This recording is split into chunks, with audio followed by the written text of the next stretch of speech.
चढ़े फूल तुझ पे चढ़े, फूल मुझ पे चढ़े, फर्क दोनों में क्या है बता दे सखी, फर्क दोनों में क्या है बता दे सखी।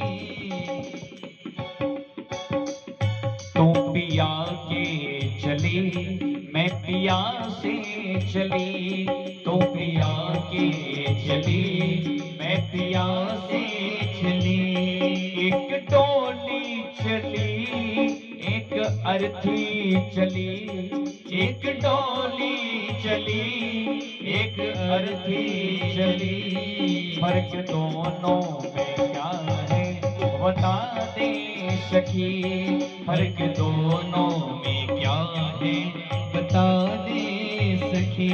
लेकिन तुझ में और मुझ में कोई अंतर नहीं है, लेकिन तू बहुत बड़ा अंतर समझ रही है। मैं बताती हूँ कि मैं आज अपने परिवार की, अपने पिया की सारी खुशियां लेकर के जा रही हूँ, और तू अपने परिवार को खुशियां देने जा रही है। आज तेरा भी लाल श्रृंगार किया गया है, तुझे भी बड़े अच्छे भाव से सजाया गया है और मुझे भी सजाया गया है। लेकिन उन चूड़ियों ने, उस लाल साड़ी ने, उसी सिंदूर ने जब अंतर नहीं समझा तो तू इतना बड़ा अंतर क्यों समझ रही है। मांग तेरी भरी मांग मेरी भरी, मांग तेरी भरी मांग मेरी भरी, मांग तेरी भरी मांग मेरी भरी, मांग तेरी भरी मांग मेरी भरी, चूड़ी तेरी सजी चूड़ी मेरी सजी, चूड़ी तेरी सजी चूड़ी मेरी सजी, फर्क दोनों में क्या है बता दे सखी, फर्क दोनों में क्या है बता दे सखी। तो जहां को चली मैं जहां से चली, तू जहां को चली मैं जहां से चली, एक डोली चली एक अर्थी चली, एक डोली चली एक अर्थी चली, फर्क दोनों में क्या है बता दे सखी, फर्क दोनों में क्या है बता दे सखी। जिस धरती मैया ने तुम्हें पनाह दी है, उसी धरती मैया ने मुझे भी जगह दी है, मुझे भी पनाह दी है। माता ने कभी भी ये भेदभाव नहीं किया कि ये मेरी पुत्री मुझे ज्यादा प्रिय है और ये पुत्री मुझे अप्रिय है, कंपेयर करने वाली। इन्होंने कोई अंतर नहीं समझा। लेकिन देख, जो तेरे साथ चले हैं वो सभी बहुत ज्यादा प्रसन्न हैं, बहुत ज्यादा खुशी हैं। बड़े भाव से कहती है, तुझे देखे पिया तेरे हंसते पिया, देखे पिया तेरे हंसते पिया, तुझे देखे पिया तेरे हंसते पिया, तुझे देखे पिया तेरे हंसते पिया, मुझे देखे पिया मेरे रोए पिया, मुझे देखे पिया मेरे रोए पिया, फर्क दोनों में क्या है वो बता दे सखी, फर्क दोनों में क्या है बता दे सखी। तू विदा हो चली मैं अलविदा हो चली, तू विदा हो चली मैं अलविदा हो चली, एक डोली चली एक अर्थी चली, एक डोली चली एक अर्थी चली, फर्क दोनों में क्या सखी। फर्क दोनों में क्या है बता दे सखी। जो तुम्हारी ये प्यारी सी डोली बनी है ये भी लकड़ी की है, और जो लकड़ी तुझ में लगी है वो लकड़ी भी इधर लगी है, वो भी सजी है और इसे भी सजाया गया है। इस लकड़ी ने कोई अंतर नहीं समझा, लेकिन तो इतनी बड़ी बड़ी बातें कर रही है, क्या ये भूल गई समय आएगा तो भी इसी रास्ते से जाएगी। और लकड़ी तुझ में लगी, लकड़ी मुझ में लगी, लकड़ी तुझ पे लगी, लकड़ी मुझ पे लगी, लकड़ी तुझ में लगी, लकड़ी मुझ पे लगी, लकड़ी तुझ पे लगी, लकड़ी मुझ पे लगी। लकड़ी वो भी सजी, लकड़ी ये भी सजी, लकड़ी वो भी सजी, लकड़ी ये भी सजी। फर्क दोनों में क्या है बता दे सखी। फर्क दोनों में क्या है बता दे सखी। तो लकड़ी से चली मैं लकड़ी में चली, तू लकड़ी से चली मैं लकड़ी में चली। फर्क दोनों में क्या है बता दे सखी। फर्क दोनों में क्या है बता दे सखी। तू जहाँ तो चली मैं जहाँ से चली, तू जहाँ को चली मैं जहाँ से चली। बोले शंकर भगवान की। अरे महाराज इस अहंकार का त्याग कर दो। जब भी ये रसना किसी की बुराई करना शुरू कर देती है, वो एक पल के लिए, एक सेकंड के लिए भी नहीं लड़खड़ाती। अगर मेरे गोविंद का संकीर्तन करना है, मेरे देवादेव महादेव जी का संकीर्तन करना है, तो उस समय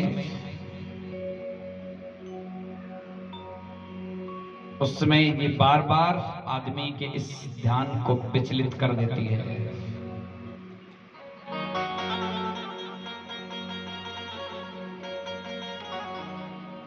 मयानेन भावेन भक्ति कुर्वन्ति ये दृढ़ा, मत्कृते त्यक्त कर्माणि सक्तम जनवा बांधवा।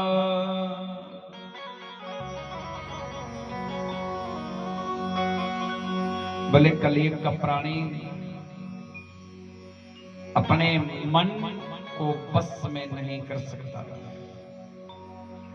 इस मन को बस में करने के लिए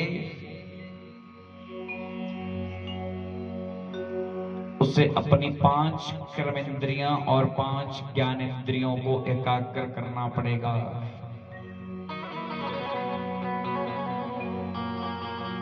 और उसके बाद भाव को जगाना पड़ेगा, और भाव के बाद भक्ति को जगाना पड़ेगा, और भक्ति के बाद मत्कृते त्यक्त कर्माणि सत्यक्त स्वजनानां बांधवा।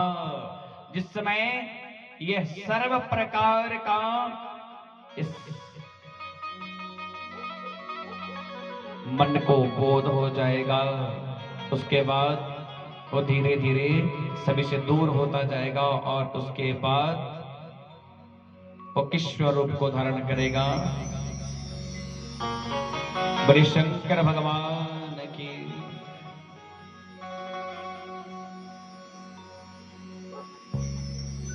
पहले समय में बताया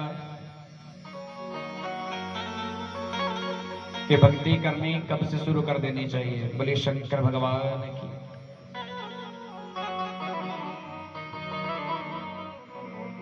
ब्राह्मण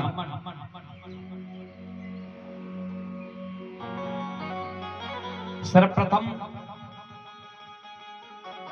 जिस समय ब्राह्मण की संतान 8 वर्ष की होती है उस समय उसका यज्ञोपवीत संस्कार कर देना चाहिए, ताकि उसे ज्ञात हो जाए कि हम इस धरती के ऊपर क्यों आए हैं। 8 वर्ष की उम्र में जिस समय यज्ञोपवीत संस्कार हो जाएगा तो उस समय वो धीरे धीरे धीरे धीरे उस ज्ञान को अर्जित करता रहेगा। क्षत्रिय जिस समय वो 12 वर्ष का होता है तो उस समय उसका यज्ञोपवीत संस्कार करना चाहिए। ये शिखा रखना या वेद पढ़ना या शास्त्र पढ़ना या पुराण पढ़ना ये केवल मात्र ब्राह्मणों का धर्म नहीं है। जो सनातनी हैं, जो हिंदू हैं, हर बंदे को ये पढ़ने चाहिए। जो हिंदू होते हैं उन्हें क्या करना चाहिए? जिसने हमें इस धरती के ऊपर भेजा है उसका रोज धन्यवाद करना चाहिए। लेकिन यज्ञोपवीत संस्कार मेरे हिसाब से आजकल शादी के समय में ही होता है। जिस समय शादी होती है उसी समय यज्ञोपवीत संस्कार होता है। उसके बाद भी 2 दिन उसको गले में लटका के रखेंगे, उसके बाद पता नहीं कहां लटका देंगे। बोलिए शंकर भगवान की। क्षत्रिय बोलिए शंकर भगवान की। 12 वर्ष की उम्र में उनका यज्ञोपवीत संस्कार होना चाहिए, क्योंकि जिस समय वो 12 वर्ष का होता है उस समय उसे सारी सूझबूझ हो जाती है ये कि कहां मेरा कमरा है और कहां दूसरे का कमरा है, कौन सा घर मेरा है और कौन सा पराया है, कौन अपना है कौन पराया है, ये सब हर प्रकार का ज्ञान उसे हो जाता है। बोलिए शंकर भगवान की। और इसके साथ कहा वैश्य 14 वर्ष के बीच में 14 वर्ष के बीच में उनका भी यज्ञोपवीत संस्कार होना चाहिए। लेकिन ये सब संस्कार बोल करके केवल मात्र आदमी को एक ही संस्कार याद रह गया है, एक नामकरण संस्कार और एक दाह संस्कार। और कहीं ऐसा ना हो कि आने वाले समय में ये भी भूल जाए। बोली शंकर भगवान की। सर्वप्रथम उपनयन संस्कार। लेकिन कुल कितने संस्कार होते हैं? कुल कितने संस्कार होते हैं प्राणी के? बोली शंकर भगवान की। बताओ। शंकर भगवान की 16 संस्कार होते हैं। कितने होते हैं? हाँ जी। अब पता नहीं मैं ही बह रहा हूं कि आप ही नहीं बोल रहे। बोलिए शंकर भगवान की 16 संस्कार बताए गए। तो इन 16 संस्कारों में जो प्रधान संस्कार है वो रह गया केवल मात्र दाह संस्कार। बाकी नामकरण भी गूगल जो बना है वो महाप्रकांड विद्वान बना है, परम ज्ञानी। गूगल से सर्च करके नामकरण संस्कार किया जाता है।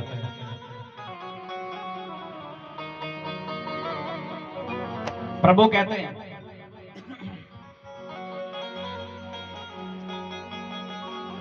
कि अपनी आजीविका को चलाने के लिए, परिवार का पालन पोषण करने के लिए जिस समय 50 साल की उम्र हो जाती है, बलि शंकर भगवान की। केले का बल्ला इधर देना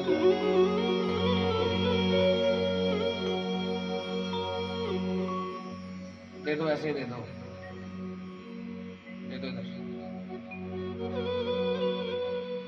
ये क्या है? जोर से बोलना जरा, क्या है ये? केला है। किस किस को पसंद है ये फल? खड़ा कर दो हाथ, कोई बात नहीं, बथेरे पड़े हैं इधर, सभी को पसंद है ना। जिसमें ये फल अच्छी तरह से पका हुआ है, रंग चढ़ा हुआ है, इसमें ये हर बंदे के लिए प्यारा है। प्यारा है ना। लेकिन जिस समय धीरे धीरे धीरे ये सारा काला हो जाएगा ना, तो उस समय क्या होगा? उस समय क्या इससे कोई प्यार करेगा? उस समय क्या बोलेगा? कहां रखो इसको, परे फेंक दो। इस समय जो इसका ये स्वरूप है वो हर बंदे का स्वरूप है। जो 50 के आसपास हैं वो सभी इस फल की तरह हैं। अभी सभी उन्हें प्यार करते हैं, पूरे परिवार वाले, पूरे सगे संबंधी, पूरे रिश्तेदार। क्यों? क्योंकि अभी वो उनकी सेवा में लीन है। कुछ भी कहेंगे उनको तो अभी वो बिल्कुल मना नहीं करेगा। जिसमें 50 से ऊपर हो जाएगा तो धीरे धीरे ये काला हो, जो चढ़ रहा है ना, ये कालापन उसके ऊपर आ जाएगा। मतलब हर प्रकार के रोग उसे लग जाएंगे।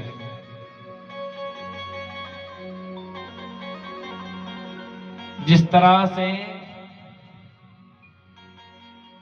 इस सड़े हुए फल को कोई भी ग्रहण नहीं कर सकता, उसी तरह से इस सड़े हुए शरीर को भी मेरे गोविंद ग्रहण नहीं करेंगे। वो बोलेंगे परे फेंक इसको डस्टबिन में, यहाँ नहीं चाहिए ऐसी गंदगी। तो इसलिए कहते हैं कि समय से क्या करना, जिस समय लाली चढ़ी होती है ना, उसमें भगवान का भजन करना शुरू कर देना चाहिए।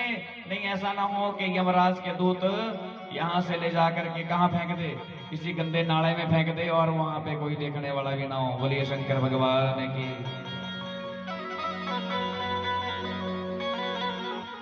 इसीलिए कहा जाता है, मेरे गोविंद कहते हैं कि जिस समय 50 वर्ष का हो गया ना, उस समय तुम्हारे सर के ऊपर कोई जिम्मेवारी नहीं रही है।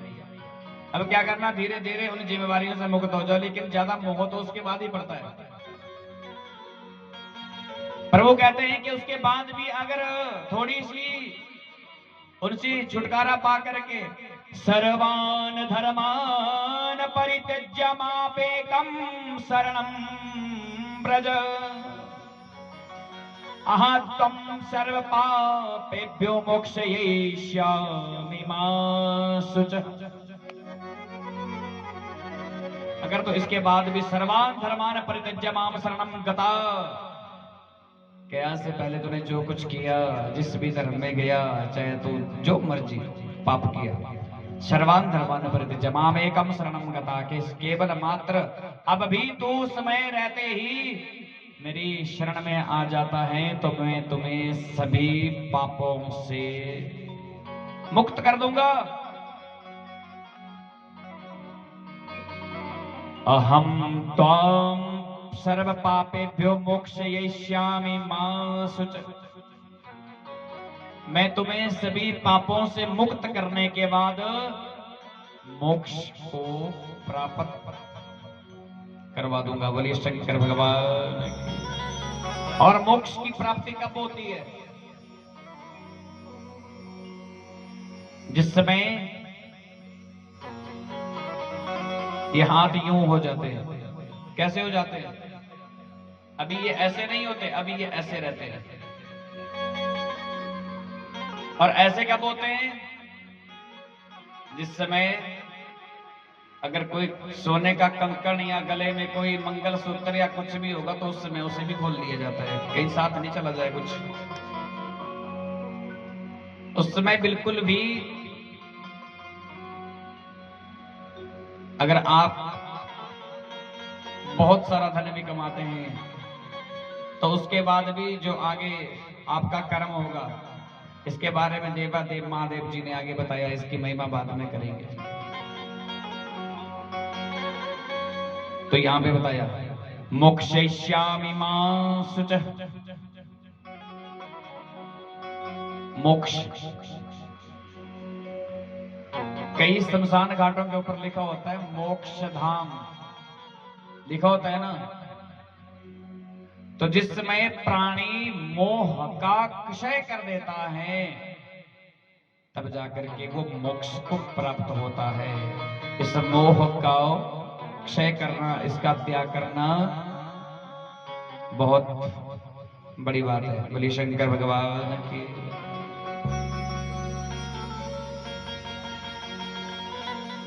सूत महाराज जी 88,000 ऋषियों से इसके बाद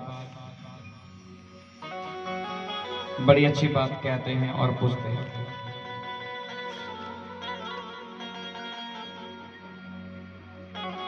हे महाराज,